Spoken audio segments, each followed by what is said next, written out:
j'ai déjà un emprunt immobilier sur un appartement que je loue, suis-je pénalisé par rapport à mon taux d'endettement? Alors c'est une excellente question, puisque oui, a priori, vous êtes pénalisé sur votre taux d'endettement. Pourquoi? Parce que le taux d'endettement, qui est donc toutes les charges divisées par tous les revenus, forcément dans les charges, il y a la mensualité d'emprunt de l'appartement en question, et dans les revenus, il va y avoir le loyer mensuel. Par contre, c'est très intéressant parce qu'il y a une subtilité qui s'appelle le taux d'endettement différentiel. Alors de quoi s'agit-il? Simplement, on va justement isoler cet investissement immobilier en le regardant de plus près.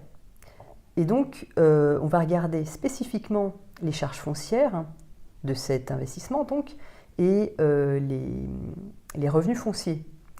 Alors les charges foncières, c'est quoi? Ça va être la mensualité d'emprunt. Il va y avoir d'autres choses, comme justement les taxes foncières, un certain nombre de charges qui s'appliquent qui sont propres vraiment à l'investissement. Et puis les revenus fonciers, ça va être le loyer. Donc on va faire la différence entre les deux, on va regarder ce qui reste finalement à la fin du mois.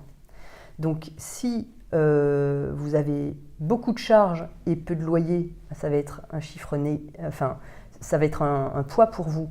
Donc la résultante de cette différence en fait va peser en charge. Donc vous allez le mettre dans vos charges du calcul habituel. Par contre, ça peut être peut-être positif parce que parfois les mensualités sont plus faibles que les loyers. Au bout d'un certain nombre d'années, le loyer peut avoir augmenté par exemple, ou alors vous avez fait une bonne affaire, ce qui est tout à fait possible aussi.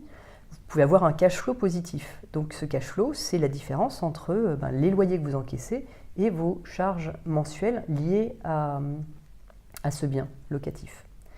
Donc voilà, il faut regarder cette différence. Si elle est positive, vous la mettez côté revenu. Si elle est négative, vous la mettez côté charge. Et vous refaites le calcul de diviser vos charges par vos revenus. Et vous allez vous rendre compte que vous n'avez pas le même taux. C'est-à-dire que votre taux, il est un peu moindre en fait, si vous faites le calcul différentiel. Donc, vous pouvez faire l'exemple. Par exemple, on considère une personne qui aurait donc comme charge son propre loyer, on va dire, il paye 200 et il paye une mensualité d'emprunt de 50. Il va lui rester, donc, dans le calcul classique, 150. Et puis, cette même personne, son salaire, on va dire, va être égal à 1000 et les loyers touchés, on va dire 100. Donc, tous ces revenus, ça va être 1000 plus 100, ça va être 1100. Donc dans le premier calcul de taux d'endettement, vous divisez en fait 250 par 1100 et vous allez trouver 27 ou 22,7%. Ça c'est le taux classique en fait d'endettement.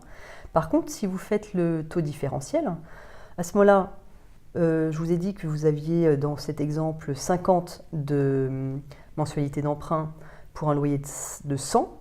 50 moins 100, il reste 50. Vous avez là un cash flow positif de 50.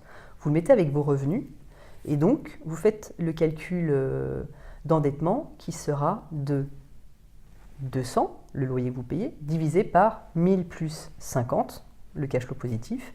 Donc 200 divisé par 1050 et là vous allez voir que vous trouvez 17%. Donc vous voyez, ça aide et c'est plus juste en fait pour calculer le taux d'endettement.